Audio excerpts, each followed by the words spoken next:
સૌ પ્રથમ શ્રી ગિરરાજજીના મુખારવિંદની સામે શ્રી બેઠકજીમાં બિરાજતા શ્રી મહાપ્રભુજીને દંડવત કરી હાથ જોડી પૂજનની આજ્ઞા માંગવી. ત્યારબાદ માનસી ગંગાના જલના ભાવથી જલની લોટીથી ધીમી ધારે શ્રી ગિરરાજજીને સ્નાન કરાવવું. પછી દૂધથી ધીમી ધારે સ્નાન કરાવવું. પછી ફરીથી જલથી સ્નાન કરાવતા કોમળ હાથ અંગ પર ફેરવતા સ્નાન કરાવવું. સ્નાન બાદ કોમળ કોરા સુતરાઉ વસ્ત્રથી શ્રી અંગને પોછવું. ઋતુ અનુસાર અત્તર સમર્પવું.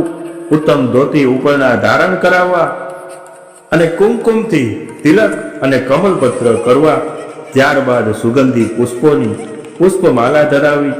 પછી હાથ ખાસા કરી જારીજી ભરી ડાબી બાજુ પધરાવવા. ચરણારવિંદ પાસેની ભૂમિ જલથી ખાસા કરી યથાશક્તિ દૂધ ઘરની સામગ્રીનો ભોગ ધરવો.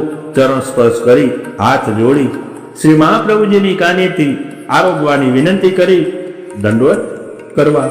પછી શ્રી મહાપ્રભુજી અને શ્રી ગિરરાજજીની આજ્ઞા લઈ દંડવત કરીને પરિક્રમાની શરૂઆત કરવી અને આપણા જમણા હાથ તરફ શ્રી ગિરરાજજી રહે તે મુજબ પરિક્રમા કરવી. પરિક્રમા હંમેશા ખુલ્લા પગે જ કરવી જોઈએ. પરિક્રમા કરતા કરતા શ્રી ગિરરાજજીના નાના મોટા શિલાખંડોને આપણો પગ સ્પર્શી ન જાય તેની ખાસ સાવધાની રાખવી. પરિક્રમા કરતા કરતા મુખથી અષ્ટાક્ષર મંત્ર અથવા તો ષોડશ ગ્રંથ કે ધોળપદ વગેરેથી ભગવદ નામનું સ્મરણ કરવું.